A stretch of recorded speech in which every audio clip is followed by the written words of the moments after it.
রবি, তুই কি দেখলি? তুই যেভাবে বাইসা আসস, কুত্তারা এইভাবে বাইসা থাকে। ওই কুত্তার আবার কিসের আদর্শ রে?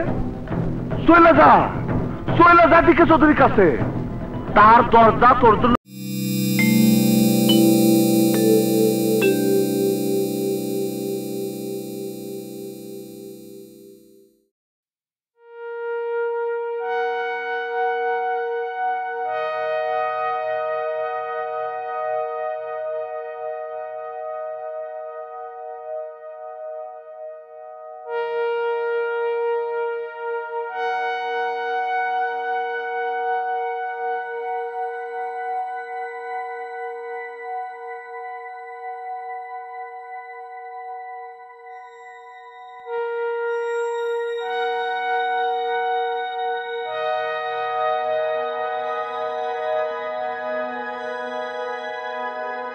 সিরিজ গাড়িটা ওকে দিয়ে দাও। জি স্যার, জি।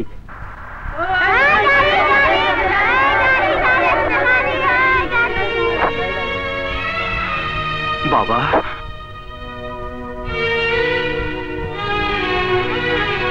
তুমি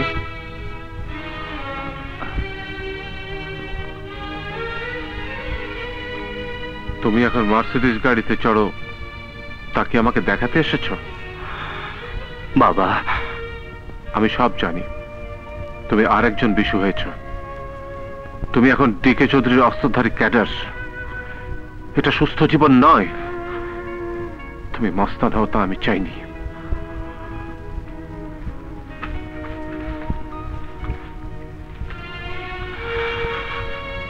বাবা, তুমি একটা নতুন চশমা কিনে নিও।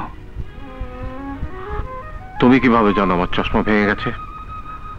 আমি কাল তোমার সাথে তোমার অফিসে দেখা করতে গেছিলাম। তাহলে নিশ্চয়ই আমার দুঃখ দেখেছ। ওখানে তুমি আর যেও না। তোমার পরিচয় জানলে আমার চাকরিটা থাকবে না। আমি আজ ওই চশমার গ্লাস পাল্টানোর জন্য সাইকেলটা বিক্রি করতে যাচ্ছিলাম। টাকাটা রাখো,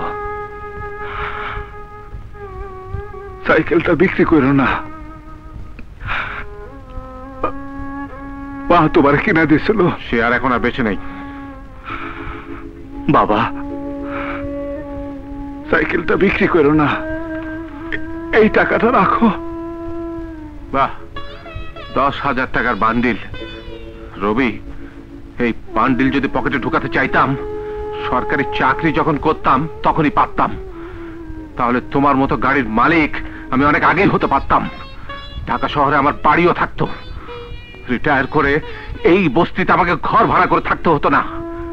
যাও, আমার ছেলে হয়ে যদি কোনোদিন আসতে পারো, তখনই আমার সাথে দেখা করতে এসো।